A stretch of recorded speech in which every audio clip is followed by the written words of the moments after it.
our idea was that, hey, why is it that we are paying so much money to this broker? Many of them who are not, so some brokers are amazing and they will never lose their clients. But there are many brokers who have come in this industry for quick bucks, and what they mainly care for is exchange of phone numbers and then quickly taking money. So we have had very bad experiences dealing with broker. So our question, and we have zero experience in real estate. So I am a first generation entrepreneur. No one in my family has ever done any business, and I have zero knowledge about real estate. Now I have some because I am part of the industry, but earlier I had zero knowledge. And that's a big disadvantage, but that's also a very big advantage because we could ask a very fundamental question as to why should I pay brokerage? If today I can send a friend request to Aishwarya Rai, she will not accept it, but I can send it. Then why basically I can't connect with a owner or with a buyer directly? In today's world, why do I need to pay a person in between, especially if I don't want to? So that was our question, and surprisingly, the answer is very difficult. The answer is we don't know why it hasn't happened yet. So when we started this and we launched NoBroker, we basically met a lot of investors and we said that we need funding. And their answer was, who has done this in US or who has done this in China? So is there Uber equivalent? Is there Amazon equivalent? And the answer is no one. There's no one in the entire world who has done non-brokerage in real estate. So their question was, if it was such a good idea, then why hasn't somebody already done it? There must be some trick that you are missing.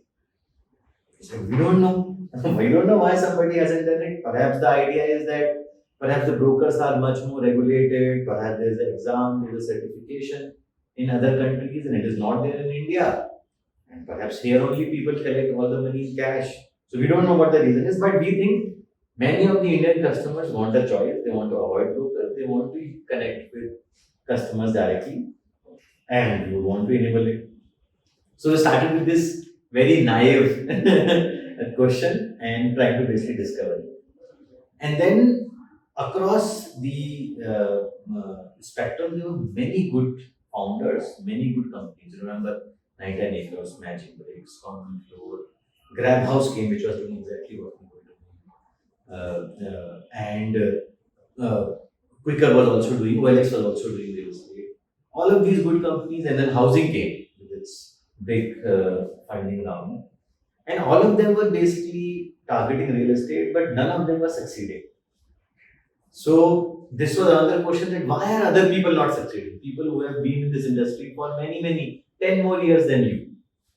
And still as a consumer, the problem was unsolved. And I would say even today it is not fully solved. So today also, if you want a flat or apartment or a house in Koramangala, perhaps you will get it on NoBroker. But there is also an equal chance that you might not get it. Because we also have X percentage market share. We are also don't have 90% market share. So this is a difficult problem to solve. But we said that we want to solve it. So that's how we started our journey. And in the first year, so by education, I am an engineer from IT Kanpur, I am an MBA from Ahmedabad, and I have done management consulting for almost 10 years.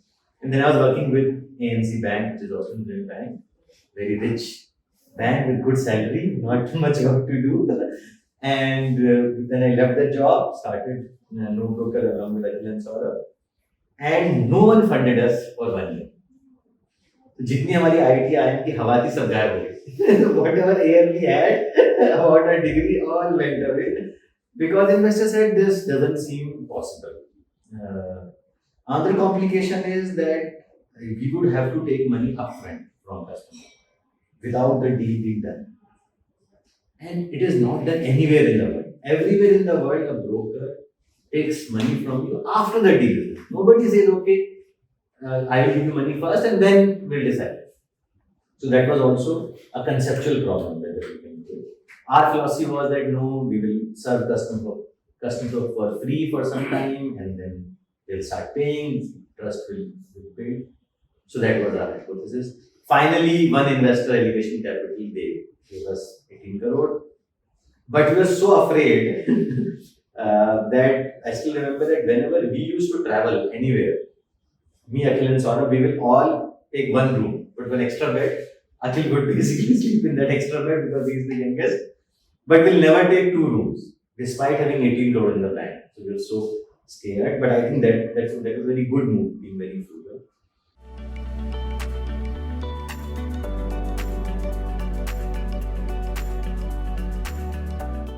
So one day we saw some 50, 60 people standing in front of our office. We thought it is some session, but actually those were brokers to whom many clients had told that they would want to try NoBroker first. So they basically came and they tried to beat our employees. They tried to break computers. Thankfully, we had a iron grille door, so we could basically restrain them. But it was extremely scary, and we had to eventually vacate the. When was this? Which year it was? This was 2014 end. Okay. Immediately when you started? 15 end, sorry. Okay. 1 year after you started? Yeah, within few months after we started, and there was no way to basically inhabit in that building because the broker started chasing female employees in the alley. They started damaging the bikes which were parked outside for employees. So we had to almost overnight vacate, and they also chased the vehicle which was leaving with the stuff to figure out as to where our next office is, which is a very rare thing to happen in Bangalore because we are such a startup friendly city, right? So it's odd. But then we split into two offices, temporary offices. We continued. And slowly over the years, basically the numbers have increased and then we became slowly became bigger and bigger. In 2019 onward, then we started getting attention from investors like Atlantic, like people, and so on. And our numbers have basically slowly grown and grown. And to summarize, today we have close to 2.5 crore cumulative customers. We have around 4,000 employees. We add 70 lakh new customers per year. We are not only India's largest online real estate platform, but we are also India's number one pattern mover aggregator. We are India's number one painting aggregator. We do cleaning, we do bathroom cleaning, we do home interiors, we do furniture rental, we do home loan, we do personal loan, we do insurance. Now we basically do multitude of things. We raised around I think 2,500 crore from global investors. Our valuation is 8,000 crore because we are a unicorn. So that has been short, summarized version of our journey in the past 9 years. And still we are hoping to basically conquer this market because the market is very large and we barely have captured 10% of what the market offers.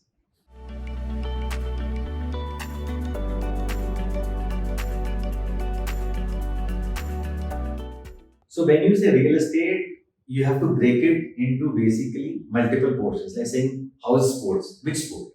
So real estate, we have to break it in terms of rental, in terms of buy and sell, and commercial. So I will basically quickly answer for all three of them. In rentals, it was horrible for owners in COVID, especially for city like Bangalore, because many people went away and they went to their hometowns. Because they went to their hometowns, many of the flats were vacant. So the owners who depend on this income for their retirement income, etc., they got troubled. Post COVID, it's exactly opposite, especially in many areas like Belendur, HSR layout, Koramangala, areas where IT jobs are there, where startups are there. There, the demand is extremely high. Customers are happy to pay more money, but supply is limited because no new buildings, no new constructions have happened in COVID. So, because demand is high, everybody has asked their employees to come back to office. Suddenly, there's an influx of lots of employees. Urbanization keeps on happening, so there is a extra added employee strength. Over the years, all of them have come. Everybody wants to live in a gated apartment close to their office. So, and there are how many gated apartments are there in Koramangala? Perhaps one. Rahija. How many are there in HSR? Perhaps none. In Belendur, there are two. So the apartments are very few, but the demand is high. Hence, the rentals have seen a very high spike, 5 to 40% in specific areas in Bangalore. So pre-COVID and post-COVID is this. For buy and sell, to be frank, when COVID happened, my assumption was that it's going to be very bad because now nobody can see houses and we are not sure as to how many jobs will get lost. So I had assumed that buy and sell will see a crash, but exact opposite has happened, and the reason is because thankfully in COVID, not lot of middle class jobs have been lost. Lower middle class jobs have been lost. It has been disastrous for them. But the middle class, upper middle class, thankfully the jobs have not been lost.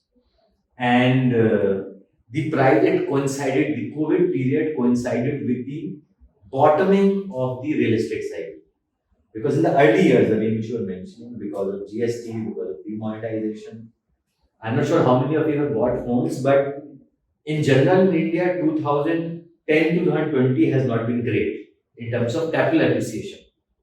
In general, 2010 was a great period. Huge IT boom, huge increase in prices. That decade was great. This decade was not so great. So already the prices were pretty cheap or affordable, I would say. So 2020 saw huge demand in buy and sell from end customer. We have many friends who are in luxury homes. Villas have sold like hotcakes in COVID time. Can you believe it? So for real estate, this period for buy and sell has been amazing. Third is commercial.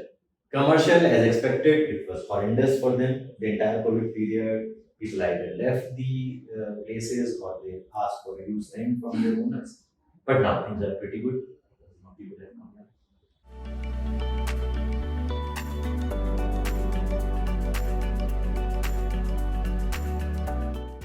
So I think this 20 to 30 will be very good for buy and sell. And the reason why I say this is because see, every asset class, be it equity, be it real estate, be it gold, every asset class goes through ups and downs. That's the nature of the market, right? You do excess. So 08, 010, there was excess, right? Because the excess is built from the boom of Y2K boom of 2000 was basically taken over till 2008 to 10. I think all that excess has been now completely absorbed. Now, how do you basically say I might be biased because I am from this industry? The most logical explanation of this is that today end consumers are buying properties.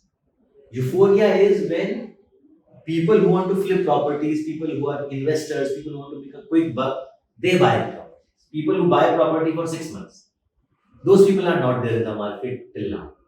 Right now, what you see people is people compare rent with the EMI that they will pay, and then they are buying homes. That's what many of your friends must have said that I will pay so much of EMI, but the rent is already so high, so why don't I buy?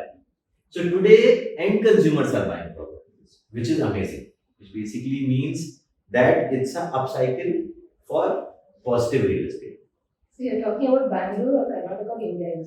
I'm saying in India in general. India. Of course, there will be some pockets which will take more time. For example, Hyderabad has seen a lot of uptick in the past 2 years. So perhaps it will cool down a little bit. So all that plus and minus will happen. But overall, I think 020 to 030 will be a good decade for real estate.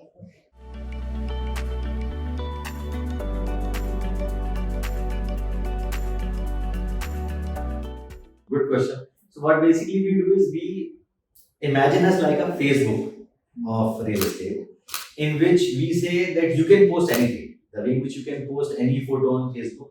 Similarly, as an owner, you can post a property on Facebook or on NoBroker. And the way in which you can do like button on any photo. Similarly, you can come and you can basically look at a property, you can contact the owner directly. We have a secret logic, algorithmic logic by which we ban the brokers. So you will not find it. So if you are a broker, if you try to post a property, you will not do it. So that's a secret sauce. But apart from that, imagine a platform where owners are posting property just like a Facebook photo, and tenants and buyers are clicking on that property, fetching the phone number of the owner and calling him back.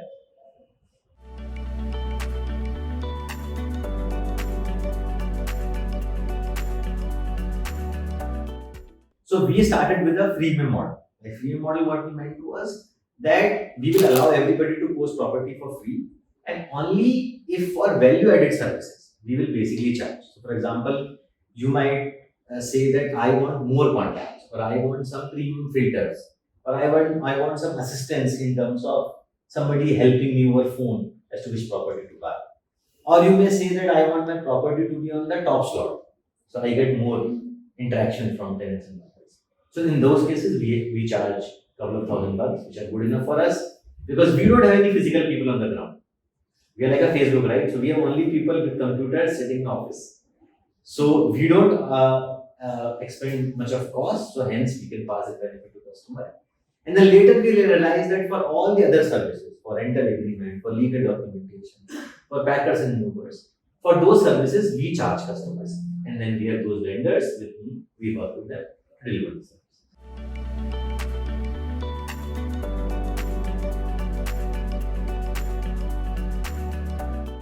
Post COVID, I would say in the Hebbal was anyway a good area, so that continues to basically pick up.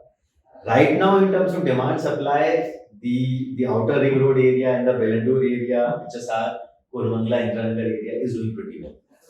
But for the longer term, I would say overall Bangalore seems pretty good. If you want to buy a property, the principle that you should use is figure out what is the rental yield percentage.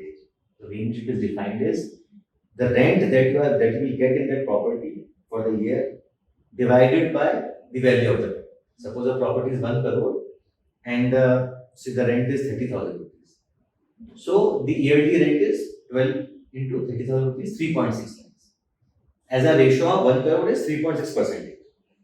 Look at this weightage. If this is say more than 2.5-3%, it's good. It's a good way to buy because you will perhaps pay 8% as a loan value, as an interest EMI, 3-4% you are making money in terms of rental yield. There are many properties which are available at 5-7% rental yield. So figure out those properties, they are good candidate to buy.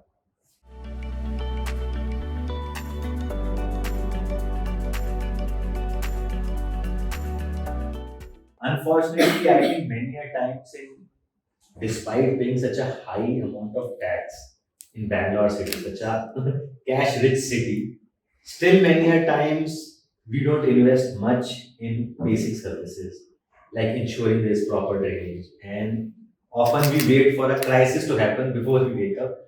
But unfortunately, that's a situation in Bangalore, and the prices in these luxury properties have crashed. So it has been very bad for those areas. Not only buy and sell prices have crashed, even the rentals have crashed in those areas because nobody wants to take this risk. Past few days it has been raining heavily. Do you really want your expensive Mercedes car to be drowned in water?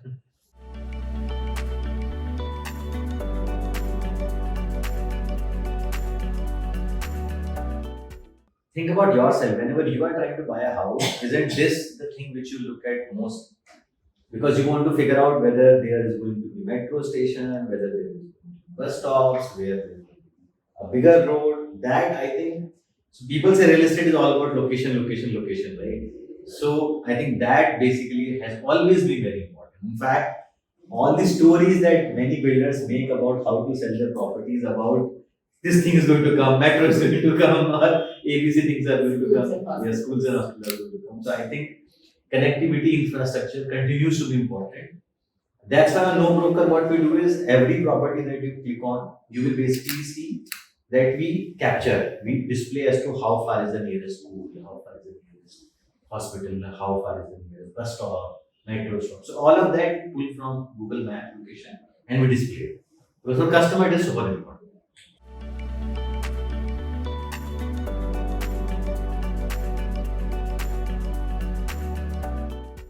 So what is happening is that, of course, the metros remain to be attraction point because jobs are here and people are shifting and people feel it's good quality of life. But the tier 2 cities, tier 3 cities, because of the smart cities which are coming up, I think, and many airports which have come, that is giving a plus. Another impetus is that many a times companies are feeling that when they hire technology guys, call center guys from say cities like Mysore, or cities like Lucknow, they are much cheaper, they stay longer, they are more loyal, the cost is lesser, and it is also a diversification. So that is why in the tier 2, tier 3 cities also, be it Jaipur, Surat, Mysore, Visakhapatnam. Many of the cities basically are now pretty important. And but what happens is that right now in terms of real estate, plots are something which are given more importance. For example, Mysore, if you see, a lot of plot projects are there, in which people want to buy the plot and then make them themselves an investment. The culture of having gated communities is not so prevalent right now in Tier 2. Although it's coming. For example, I have seen it in Agra, also many gated communities coming, which was not easy to think earlier, but yeah, it's happening.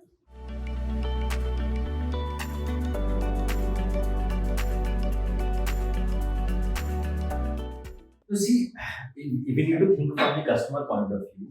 If there is in Hoskote or in any area, if there is a good infrastructure in terms of schools or connectivity, then at least the people would have lesser traffic in that area. Customers will have lesser rental in those areas.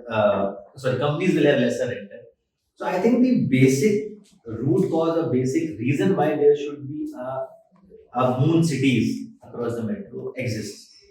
And in a way, you can argue that Noida, Gurgaon basically developed because of this fundamental reason because Delhi was basically getting too much populated. So there is a reason behind it. But of course, the government needs to make sure that there is infra in terms of school, hospital, connectivity, road to ensure it. But there is a business case, of course, a strong business case why there should be these satellite cities. It can be done, implemented here also, provided Of proper course. infrastructure. Yeah. As companies, I can bet you that companies would love it because companies also don't want their employees to travel a lot or get stuck in traffic. They also want lower rentals than what they are facing in the premium areas in Bangalore.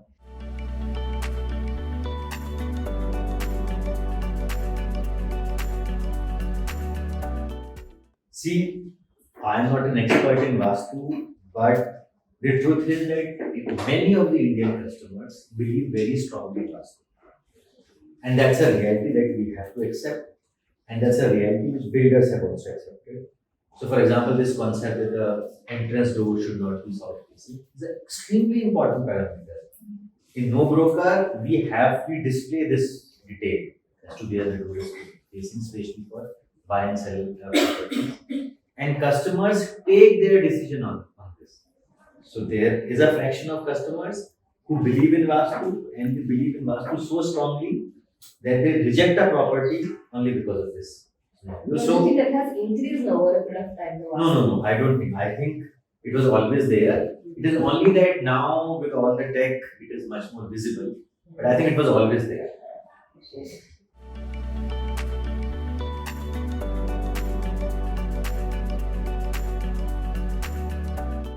So NRI customers, I think what we have discovered is that no matter where they live, they love India, they love buying property in India. Most of our customers, I would say half of them come from Dubai. That's why we opened office in Dubai. A large percentage of them then comes from US, Singapore, and then some from across the world. Whatever basically jobs they are doing from their making, they want to buy properties either because they have a notion that perhaps one day they will return back to country or they are buying it for their parents. But over the years, NRIs investing in India has become very strong. How much percent? If you So divide percentage wise, if I can tell you about the no broker business, our NRI business has grown 50% year on year. Huge demand from NRIs. In fact, we also do property management services in no broker. And many of the NRIs take that because they want somebody to just take out the property, be assured that somebody will send them photos, some organization has their keys and so on. But NRI demand is very robust.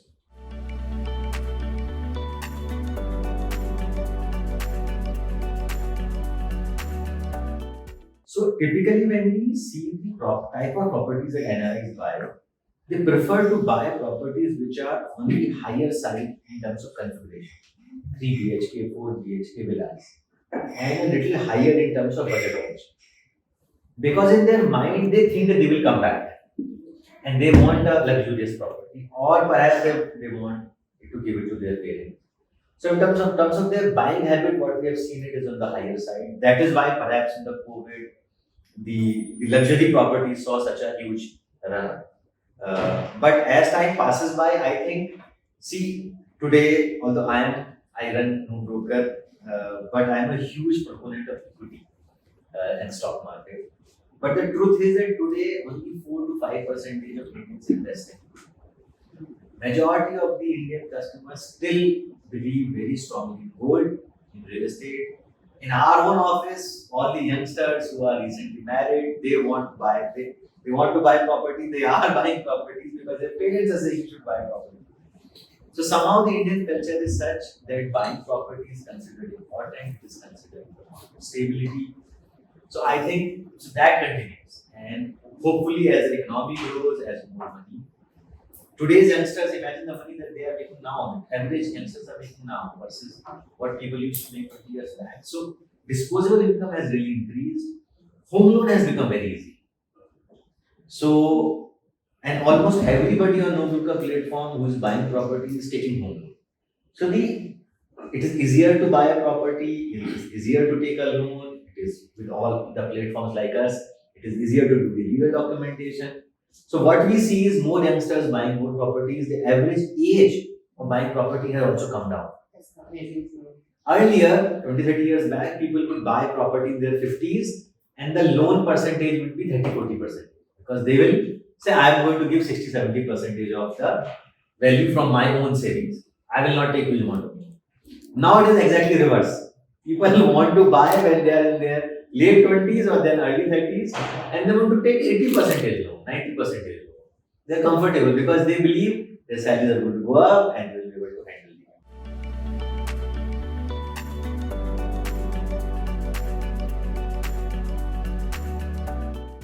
In many areas where the government builds apartments, it's extremely good initiative, right? Because government then decides to which state of the society they should give to. Their focus is much more on affordable housing, which is a very important requirement of the society. So many of us might not belong to this affordable housing segment, which is 20 lakh flat, 30 lakh for people, but they are required.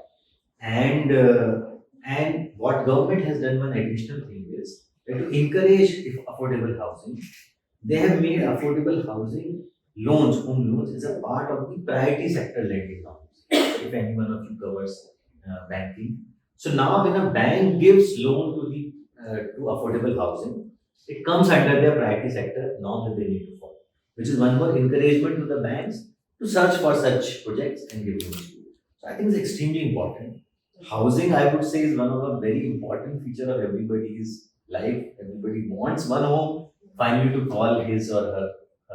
So I think government should But the continue. mindset is that, it is government built property, the quality might not be good. That is common. Yeah, but I think I'm not sure whether the customers agree or who is reviewing this. But one thing which government ensures is that the price is attractive, it is affordable. So I would still consider it to be a plus.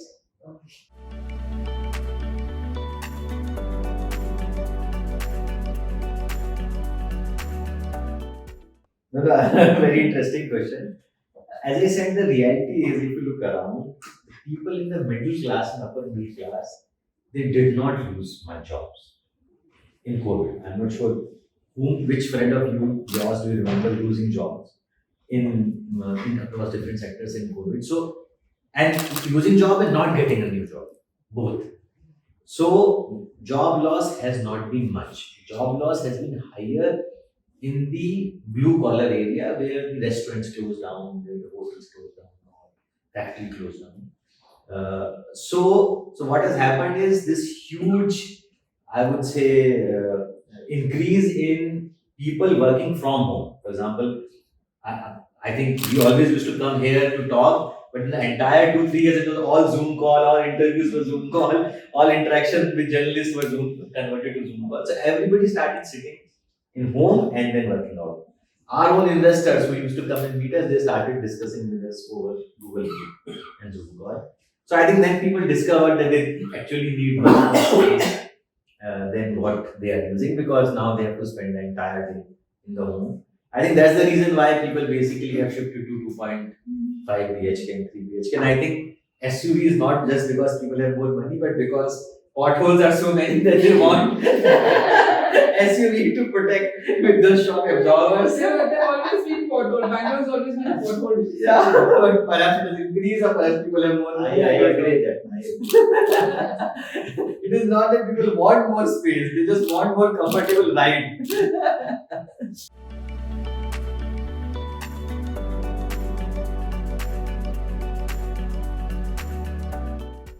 So see, I would say the heroes keep on changing every year. The hero last year was Hyderabad. Huge increase in property prices, huge increase in buying and selling in Hyderabad. So, and earlier, couple of years, 2, 3 years back, it was NCR. Gurgaon, which was basically seeing a huge spurt. Right now, some pockets of Bangalore are basically seeing amazing responses. If you look at many projects in Bangalore, they are doing well. So the story keeps on changing. I would still say that if, as a consumer, you want to figure out where to buy a property, look at rental yield. Ask how much rent you will get for that house today versus price. This ratio is attractive. Most probably, you are making a good choice. Otherwise, the second thing is to basically take some risk. Then that risk basically means you buy it in outskirts where right now people are not living, but you have a hope that people will start living. So that's a different game. That's more of a educated guess / speculation game, which you need to do. But overall, I think this rental yield is a very good barometer to figure out whether the property is rightly priced or not.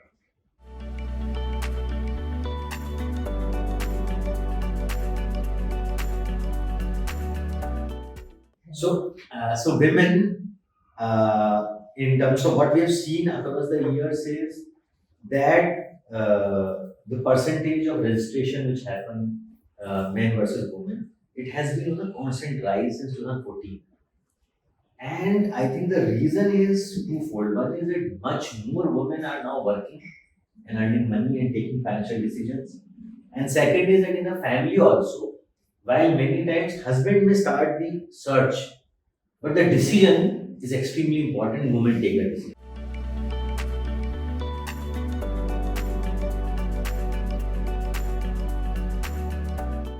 So, because I'm in a startup job and we have a rental office and we want to be flexible, so I live in a rented home. But earlier I used to live in Bombay, there I basically owned a home.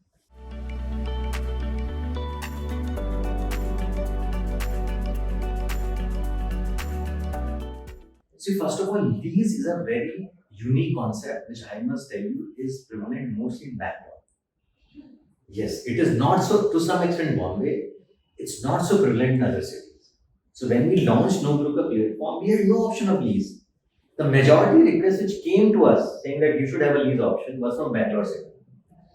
So one is that, so I think perhaps the reason is that many people who are migrating to Bangalore from other cities, they are not used to this concept of lease. For example, I did not know what lease is. Somebody had to explain to me as to what the lease concept is. And second is because lease requires one-time deposit, a good amount of deposit. So often youngsters and people basically want to stretch more in terms of rent. But many times they don't have those accumulated savings to give for lease. Perhaps this is the reason. But lease still continues to be very popular.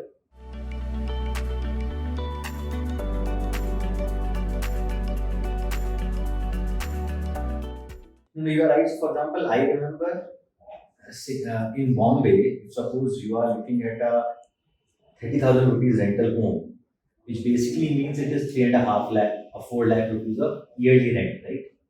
So the broker would say that the total thing is 6, which is basically, so what I mean to say is they'll say either you give a deposit of 2 lakhs, give us a rent of 4 lakhs, or you give us a deposit of 3 lakhs, give us a rent of 3 lakhs. They consider it as a combined thing. So in their mind, deposit should not be more than a couple of lakhs or 3 months of monthly rental, 3 or 6 months of 3 months of monthly rental. Majority of the areas in NCR, in Bombay have 2 months of rent as a deposit, 2 to 3 months. Bangalore is a unique place where owners are asking for 6 months of 10 deposit. to 10 years. 8 months, 10 months, 12 months, it basically. Why is this? Particular reason? I think the reason is historic. There is So people are amazed and also disappointed why when they come to Bangalore why such a high amount of deposit is asked. It's unfortunate for the tenants that such a culture is, but because everybody is asking it, as a tenant, I don't have a choice. I anyway have to give it because even if I leave this property, I go somewhere else, I still need to pay it. So somehow I think it's a very weird thing which has happened in Bangalore. There is no logical or regulatory reason for it. I'm not sure whether you basically remember, but there's an act which came in Lok Sabha which was regarding Rent Act, which basically it was said that you cannot charge more than 2 or 3 months of rent as a deposit. So if that comes into legally into action in Karnataka, then it will be illegal to charge more than 3 months of rent. But there is no logical reason, there is no regulation. Somehow the culture has begun and every owner has copied it.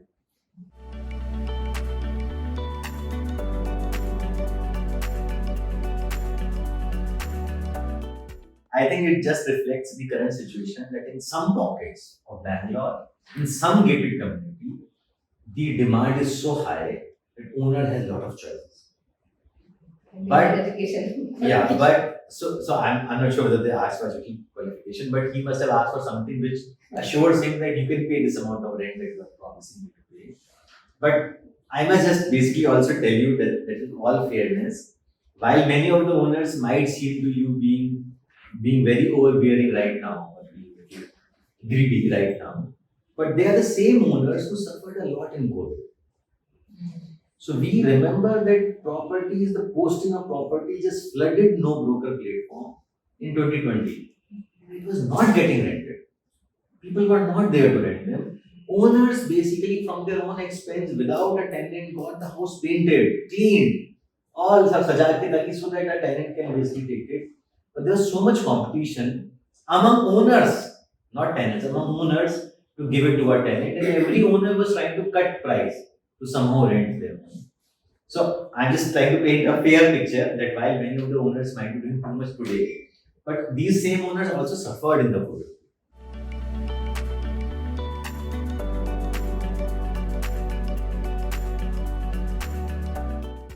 You're absolutely right. This is very unfortunate that even after 75 years of independence, we still basically But have. you see that typical of Bangalore, or is it across India? No, I will tell you. So it is unfortunate that even after 75 years of independence, we have to go through it, but it is the truth. So I wouldn't say majority of the people do it. There's a small fraction of people who do it, and it is not about Bangalore. It is across the country, and it is also not about religion per se. Within religion, also there are sects. Within Christianity, also we basically are told that Catholic and this and that, and what as NoBroker we have done the practice is that if anybody mentions it, will ban the property. So we don't encourage it at all. We discuss it very, very strongly. So if in your property description, if you write anything about caste or religion or any preference, then we block you. But what is happening in the society that I must tell you. And the truth is that there are some societies in which there's a discrimination based on either caste or religion, Even eating habits. even eating habits. So, but that's the truth. And there are many owners who are very strongly feel that we should only have vegetarian, non-vegetarian. So, but that is the reality of the community right now.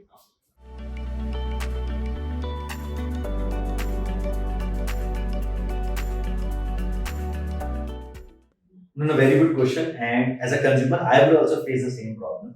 So, the problem which consumer faces, okay, I have identified a property. There are two problems. One problem is how do I check whether the documents are correct? Yes. The property title is correct, title verification has happened, income rent certificate is there. So all of those things I need to check. And in case I'm not taking a loan, that is even more difficult because nobody else is also checking on my behalf. One is this problem. Second problem is the actual act of registration. Now, if you are buying a property from a builder, then he arranges for everything. But if you are buying a property from another owner, then who will arrange? Who will have contacts in the SRO office, basically going there on time, getting everything done. So we provide all this service.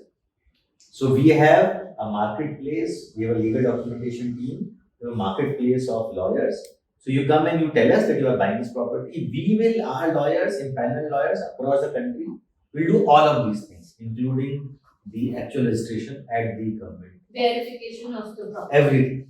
So if a property listed fails in that verification process, you remove that from the NoBroker. Yes. How many such cases have happened where you remove properties like that? So, so removal also basically has two components. We will remove a property if a property is found to be fake. But that doesn't happen. That I don't think I've ever seen that happen. The thing which basically happens is that, okay, this document is missing, or that document is missing, share certificate hasn't been given by the society, or this property does not have khata. So buyers or the banks would say, you don't have A, B, C document, I will not give you loan. But it does not mean that the property is wrong. On the title deed, Yeah. there might be complications in the title deed. So if you come across that, how do you? So see, what happens is that when people list property on our site, they don't share those documents with us. Neither do we take those documents from them. So we generally don't want to interfere, and we don't think we are in a legal position to basically say that this property is wrong. So I think what we can do is enable a buyer to make the right decision, and just let the buyer decide what type of risk he wants to take. So that is a job that basically.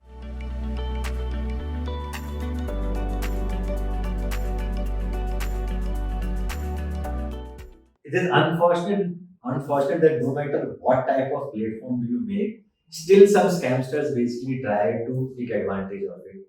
And it's very unfortunate. So what basically we do is we basically put pop-ups everywhere that never pay a single paisa unless you do documentation.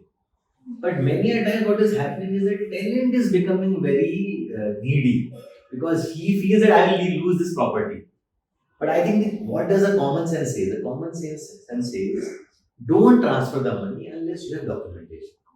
So I would suggest, and we keep on putting it on the platform, that that a scamsters might try to lure you, but the basic common principle, documentation and money side by side, just adhere to this. That will say.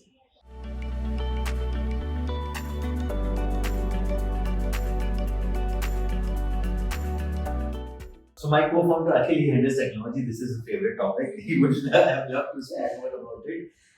The way in which now there are two questions: how do we use AI, and is the objective to use AI, or is the objective to make customer life better? The objective is to use customer life better. Now, how can customer life become better? For example, when you come to NoBroker site, then when you are basically surfing through the properties, how do we use AI? It basically takes data from the properties that you have already seen and use that information to show you more relevant properties. So whatever you are seeing on NoBroker platform should differ from what you are seeing, because both of you are giving us different content in terms of how many microseconds you look at one property more. So that's one way basically which we are using. Another way in which we are using is that it is often very difficult to figure out as to what is the rent of this property. So you see a property, but how do I know the rent is right? Because the rent keeps on changing. Buildings which are adjacent to each other in the same locality. So what we do is, based upon the rent outs which are happening on the platform, the AI model learns and generates something called rentometer.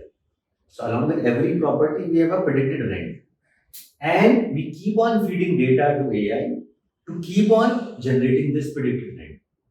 So when you come on a property, you are told whether this property is expensive looking or cheaper looking. So our objective is to use AI to help customer to make better decisions.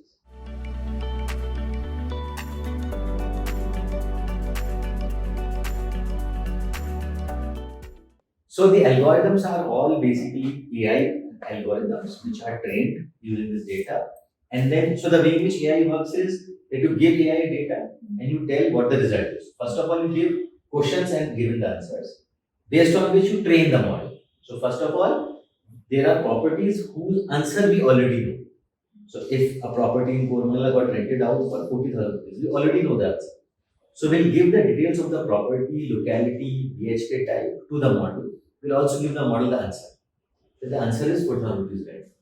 This is called the training of the model. You give the data, the model gets trained. Now, when you give the model a new property, the model predicts what should be the rate.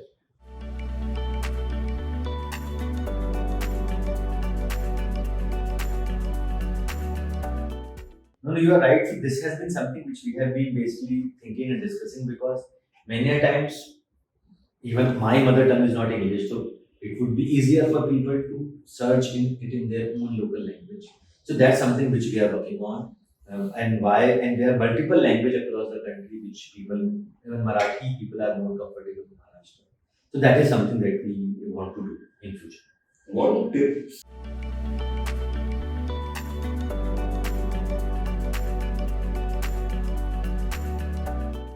The first tip would be don't start a startup unless you are very enthusiastic about it.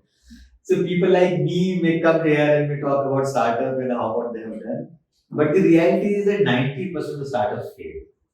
So my suggestion would be that I would say that because of the Shark Tank and many startup now culture, it has become much more glamorous than what it actually is. Startup is extremely risky. It's a very hard work. It's a very arduous journey. If you want to do a startup because you're passionate about it, not because you had a bad meeting with your boss today, or because your increment was not good or your bonus was not good. So don't say I'll leave the job and start a startup. That's not how it works. And also we get loan easily. Yeah. So by any chance you or your co-founder started like that? No, we did not. So to answer your question on a serious note, I would say the first requirement is that you should be really passionate about your idea. Second is arranging basic finances. So what I have often seen is that people, especially youngsters, they will just launch a startup without doing this basic calculation that for the next 2 years, how much rent amount they need to pay, how much living expenses they need to pay, how much possible marketing expense, server expense for the startup they will have to spend. Just do a basic Excel sheet calculation whether they have this much of money. Because when you start a startup, you have to assume that things may be very difficult. You may not get any funding for next 1 year, 2 years. So that you must first of all define. Otherwise, you will get demotivated very soon. So, for example, in my case, for 1 year, basically neither did I have any salary. Plus, I was paying all the EMIs. Plus, I was investing in the business. And same thing with my co-founders also. And the journey is very uncertain as to what will happen next. So, it's a very anxious journey. My only suggestion is that don't be pulled by too much of glamour of the startup. Be very realistic. That it's a tough journey, but if you are passionate, then it is the best job in the world. So I think I love my job. I love going to office. So if you love what you are trying to do, please go ahead and start your startup.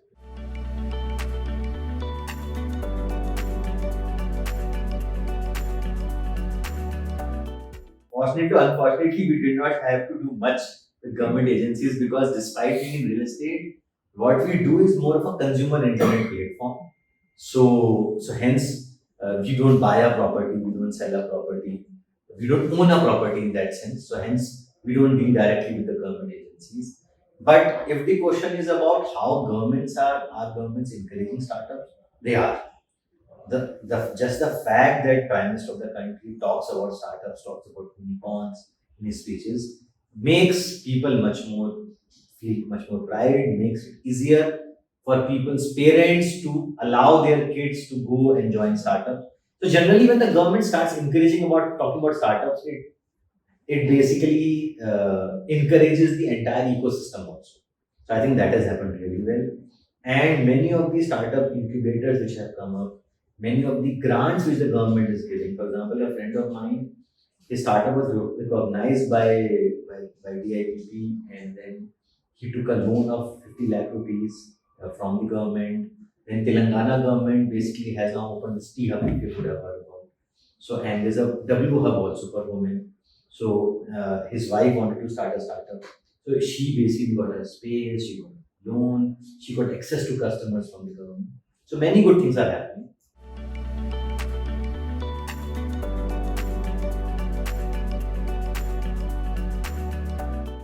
I think across, I don't think there is any sector which I'm aware which is not picking up. I would say that there was an era in which we first of all solved the basic problem. Basic problem is of connecting people, faster food, faster surface transportation, real estate, matchmaking. I think now we are moving towards a much more complex problems like defense. Many startups are coming in space sector, climate, water startups. I would say the need is very, very acute. There are many more climate and water related startups. I'm not sure whether you are aware, but water is a huge problem. We in a typical gated society, people they pay one fourth of their entire maintenance bill for water tankers. And there are so less homes in Bangalore who get Kaveri water. And even those do not get it 24/7. So water has also become a very big problem. So I think now, hopefully, startups will also basically take more challenging, more advanced problems, which will get solved now.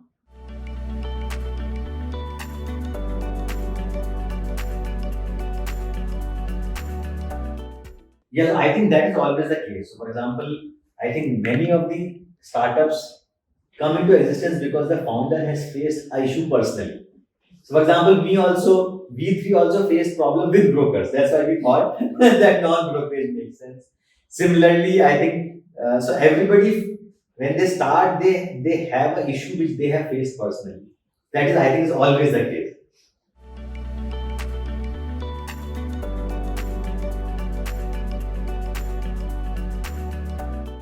So ONDC, we are looking at it seriously. But right now, what happens on ONDC is that on the one side there is business. So either one side there is restaurants which basically come and they on board, and then on the other side there are customers. In our case, both sides there are customers. So ONDC platform is either B2B or B2C, but ours is a C2C platform. So unless customers start going on ONDC and posting their properties, then it doesn't make sense right now. But ONDC as a platform is revolutionary and we think it will help customers a lot. In terms of what more for us, I think we are into many services already. So the objective perhaps is not to launch more services, but how to basically gain higher market share in these services and perhaps to add more cities. So that's what we do. Right now, how many cities? We are in 6 cities.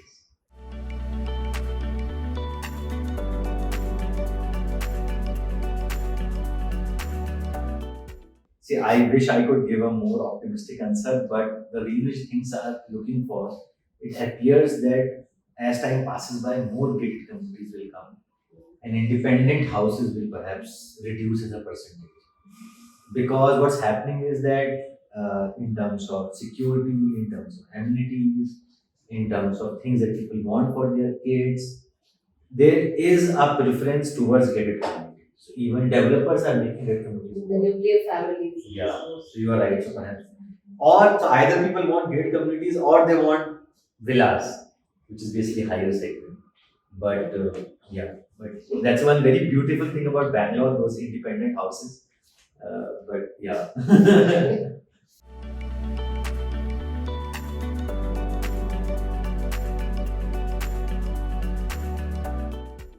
Unfortunately, because startups don't make money, don't make profit, so the tax relief doesn't apply much to them. Most of the startups are loss making, but now many of them are turning profits.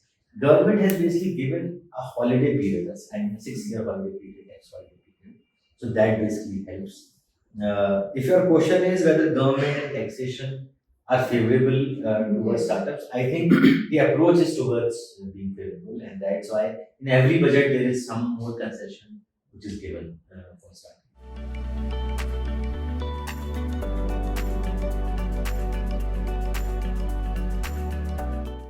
So I think the only thing which I would suggest is that right now the policies are perhaps much more focused on encouraging metros. But there's amazing talent which is available, say, Northeast. I've not seen many Northeast entrepreneurs which are basically coming. So perhaps more work is required in making these initiatives much more geographically diverse.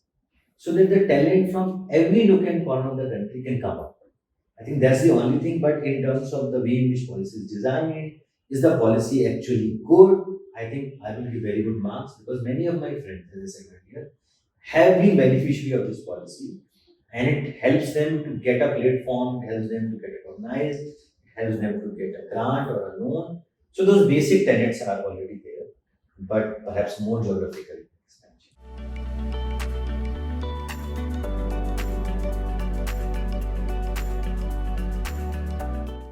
I think my suggestion would be to basically look for a little longer term. So by longer term, what I mean is think whether what will happen in 5 years, 10 years, and is this the place that you would want to live? So if suppose you are buying for your retirement and you are at 40s, that is perhaps too early to think about it. So then perhaps your decision should be that okay, we have a job good, make a decision based on job. If you're closer to retirement, then think about whether you want more peace, you want less noise, then choose accordingly. Many a times I have seen people choosing a property too prematurely, something which is basically too far in future, but choosing it right now. So I think one is that mistake which I have seen. Second, what I have seen is that whenever we talk about buying a property, we always assume, even in this conversation, it's a residential property. But I would urge you to consider commercial property also.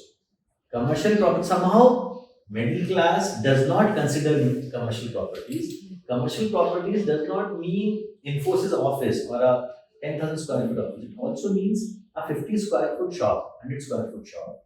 And these commercial shops give very good rental yield. They give 8 to 10% rental yield, they give few percentage points appreciation. It's amazing. So I would say that if you want to buy a house for your living, go ahead and buy a house for your living which suits your job, which has metro, connectivity, infrastructure. But if you are also buying in terms of appreciation, do consider commercial, small commercial.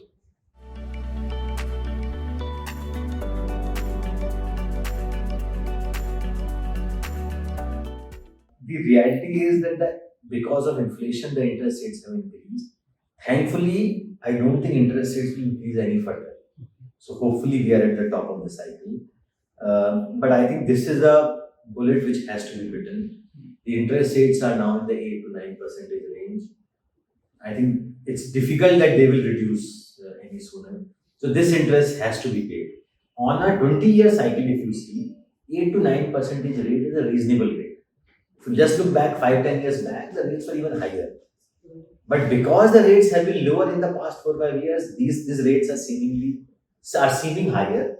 But on a historic levels, these interest rates are appropriate. They are not very high. But I agree that when the interest rates increase, it pinches your pocket. So that I. But there's a mode that if you pay 3 months ahead, then it would really increase the rate of interest. If you pay 3 months ahead of your EMI, if you pay 3 months ahead every year or annually, suppose your term is 20 years, if you pay maybe 3 EMI ahead in a year, will that interest will reduce? No, I don't think they will reduce the interest percentage, but overall interest will get reduced because you are paying principal faster. Yeah. So overall interest amount will get Start reduced. come down. Yeah.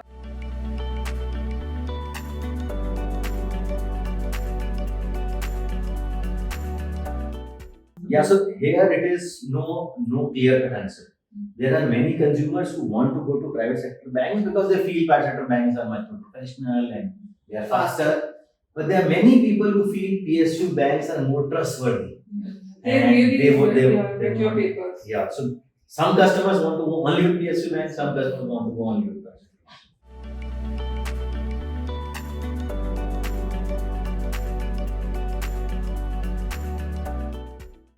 Another 1 or 2 years.